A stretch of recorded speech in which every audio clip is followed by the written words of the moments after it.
to heal the divisions in this society, if your policy address contains nothing to address the central issue driving the protests, the desire for democratic reform and the concern that Hong Kong's freedoms are being eroded under Chinese rule? First of all, John, every year's policy address is an occasion for the chief executive to lay out for the people of Hong Kong the various initiatives and targets in the coming year, covering a wide range of subjects.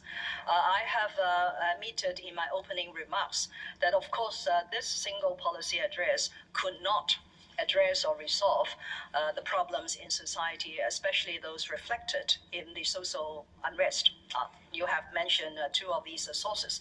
One is democracy, the other is erosion. Of course, I do not agree or submit to the view that Hong Kong's rights and liberties and freedoms have been eroded in whatsoever way. Hong Kong is still a very free society. We have freedom of speech, freedom of journalism, and so on. As far as democracy, this is an extremely complicated subject, which we have to fulfill the constitutional requirements. So for a policy address to totally ignore those constitutional requirements and undertake to provide certain forms of universal suffrage for the people of Hong Kong is not a responsible act. Particularly for someone like myself, who 5 years ago have undertaken a full 20-month exercise aiming to give universal suffrage in the selection of a chief executive to the people of Hong Kong. But that very reasonable and constitutionally proper package has been voted down by the same group of members who are now seeking another round of discussions or debate on the constitutional reforms.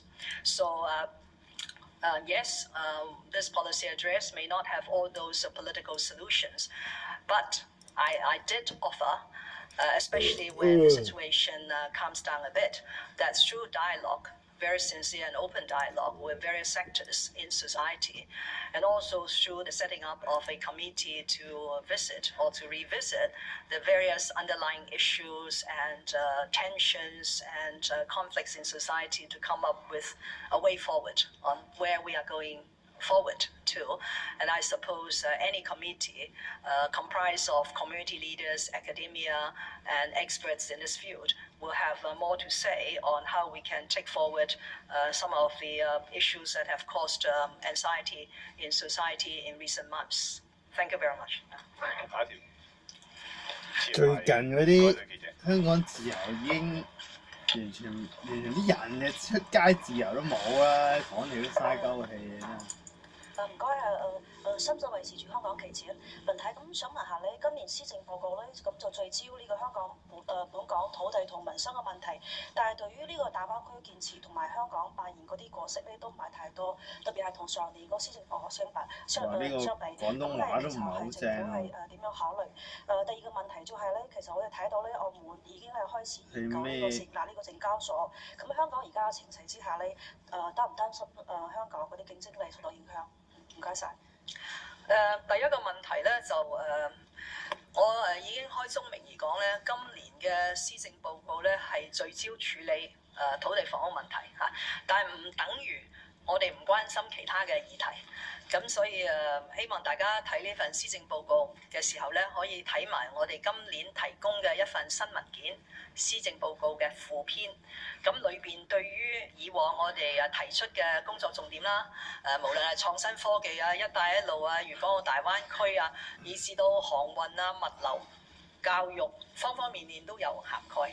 而涵蓋嘅咧，唔單止係過往做咗啲咩嘢，未來呢一年喺呢啲唔同嘅範圍裏邊咧，我哋會做啲咩工作？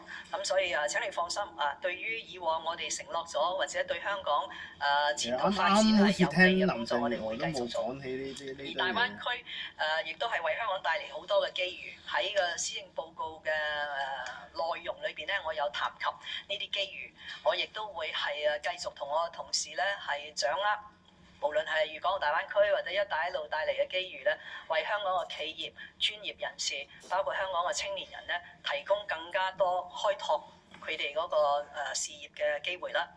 香港係一個國際公認嘅金融中心，亦都係我哋國家裏邊最開放、國際化程度最高嘅金融中心。所以我哋對於香港呢個金融中心嘅地位咧係非常之有信心。事實上經過咗呢幾個月，你見到我哋嘅金融體系、金融監管，甚至喺各方面嘅金融嘅工作咧，都係非常之穩妥嘅。咁所以即係當另一個地方，無論係澳門或者上海或者深圳，佢哋發展佢哋金融事業嘅時候咧，我哋都視之為一個即係契機，等我哋有多啲機會咧，同呢啲唔同係需要發展金融服務業嘅經濟咧嚟到合作。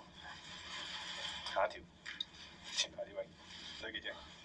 即係佢想揾契家佬咁解你好，林啦。太，明報何婉儀。咁其實你頭先咧喺立法會讀施政報告嘅時候，你一開始有譴責暴力啦，咁去到呢個記者會，你先提到呢一啲反省啦。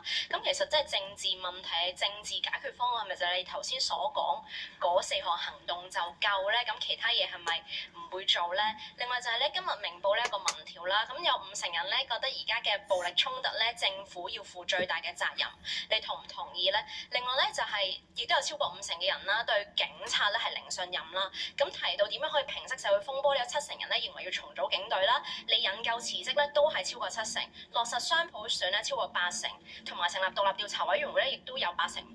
咁其實你會唔會因應呢個結果去做一啲回應咧？仲有就係23條咧，其實你過去嗰2年嘅施政報告都有提嘅。咁其實今年咧施政報告同埋嗰個附篇咧都完全冇提到，係咪你任內係完全唔會做，唔會再諗㗎？最後就係土地問題，咁你用呢個收回土地條例咧，請問你會唔會收翻城福嘅粉嶺高爾夫球場咧？唔該晒。第一個問題咧就其實喺過去幾個月咧，我都不斷係回應呢啲問題嚇。呢啲問題亦都相信唔會因為一個民調咧就係有令到佢更加深咗或者係減退咗嘅嚇。就喺今日我哋首要做嘅咧就係停止暴力。大家睇到嘅不斷升級嘅暴力行為咧，係由一小撮嘅暴徒係有組織有計劃，亦都去到一個好極端嘅地步咧，嚟到破壞香港。我唔相信所有熱愛香港、珍惜香港呢個城市嘅人咧，會進行呢啲目無法紀嘅暴力嘅行為啊。咁所以如果要追究責任，呢個責任應該係做出呢啲極端破壞行為嘅暴徒要負上嘅責任。亦都希望整個社會能夠一齊嚟到去對抗呢一類嘅暴力嘅行為。至於喺基本法23條冇錯，喺過去2份嘅施政報告嘅文本裏邊咧，都有接近相同嘅一段説話，就係基本法23條維護國家安全係一個憲制嘅責任，係需要喺香港進行本地立法。但係呢件工作回歸以來係做過一次，亦都引起咗好大嘅紛爭同埋衝突。咁所以我一向嘅説法就係話必須要審時度勢，有一個適當嘅環境先能夠做。但係喺呢個適當環境未嚟到嘅時候，特區政府如果有其他現行可用嘅法律，不能夠避而不用，都要用，因為冇嘢緊要得過維護國家安全。香港係喺一國兩制、港人治港、高度自治之下嘅一個特別行政區。如果國家安全都不能夠保障，香港特別行政區嘅前途咧，亦都會受到危害嘅。今年你亦都心水好清你睇到喺施政報告嘅文本或者係個補編喺個附編裏邊咧，亦都冇特別提到。事實上，我諗去到我任期嘅一半，而家睇落嚟，我連目前嘅紛爭嘅暴亂嘅行為咧，都未能夠完全可以壓止。要做另一場非常之富有爭議性嘅工作咧，個機會實在係比較低啦嚇。咁所以亦都係作出咗呢個嘅表態啦。第3方面咧就係收回土地條例。我哋今日嘅工作係按住土地供應專責小組交咗俾我哋嘅全面報告。我哋喺今年年初咧已經係全盤接受咗佢哋嘅報告，包括喺選項裏邊嘅遊樂場用地即係你提出嘅粉嶺高爾夫球場咧，都係先收翻嘅一部分，呢30幾公頃。另外嗰部分咧係要長遠規劃，同埋睇下有冇合適嘅地方可以遷移。事實上，當區嘅居民都好擔心，如果係整個發展咧，對於當區嘅交通咧，亦都好大壓力。咁所以今次提出嘅土地供應嘅策略咧，並冇偏離到我哋對於土地供應小組當時咧做咗個全盤接受嗰個回應。下一條，後邊白色衫，後排係。Mrs. Lam, I'm from RTHK. The first question, you said you hope that Hong Kong can return to normal and put a stop to violence. But even the DAB just now was criticizing you for not having concrete plans on how to stop the protests. As the Ming-Pao reporter told you just now, the support for the 5 demands of the protests are getting even stronger, according to the polls. So, and that nearly 3/4 of the respondents want you to step down.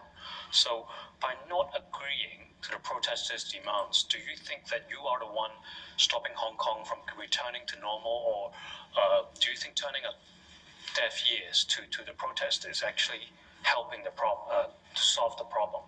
My second question is on the mortgage rules. By relaxing them, but not immediately having more supply, there are people who have been quickly saying online or otherwise that property prices will definitely go up. So is this a proposal really helping people to buy a flat, or is it an attempt to assure developers that the prices would not be plunging right away? Thank you. First of all, on the question, it is everybody's wish that Hong Kong could come out of this crisis and return to normal as soon as possible, because the damage done to Hong Kong is now already very severe, and nobody wants to see the continuation of the current situation. But to achieve that, we must not, and I emphasize, we must not give up or deviate from the very fundamental principles that get Hong Kong going. And I spent a few minutes in my policy address speech to lay out those important principles. One is, of course, to uphold one country, two systems. Secondly is to uphold the rule of law. And thirdly is to uphold Hong Kong's institutional strengths. If you will remember, of the 5 demands, the demand for amnesty is totally against the rule of law in Hong Kong, and is actually illegal as far as the chief executive is concerned, because I have no power to interfere with the prosecution as well as the judicial proceedings in courts. So to demand the chief executive to do something that is illegal, unlawful, and deviates from the important principle of rule of law is something that I'm afraid that I could not concede to. The second thing is, of course, when one of the demands was universal suffrage. I have answered John's question that this is governed by constitutional principles, that is under one country, two systems, and provisions in the basic law. So again, we could not deviate or breach this important constitutional principle by accepting this particular demand. So.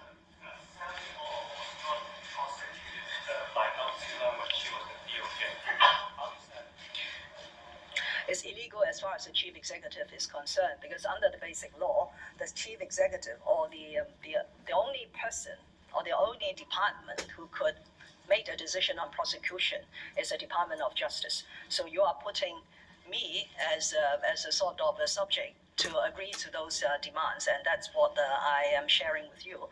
And I have to say that actually many people will not condone the granting of amnesty by the Hong Kong SAR government, whether it's by the Department of Justice or another authority that has that jurisdiction to do that. But of course, as I said, under the basic law, the only authority rests with the Department of Justice.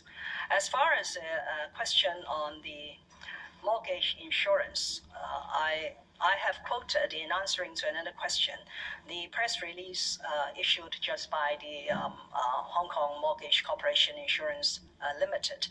The initiative attempts to help those first-time home buyers who have enough income to support a property, to repay the mortgage loan. But they don't have enough money to pay for the first lump sum because the mortgage amount is relatively low provided by the banks. And as far as the mortgage insurance is concerned, which provides 90%, the value of a property is kept at 4 million.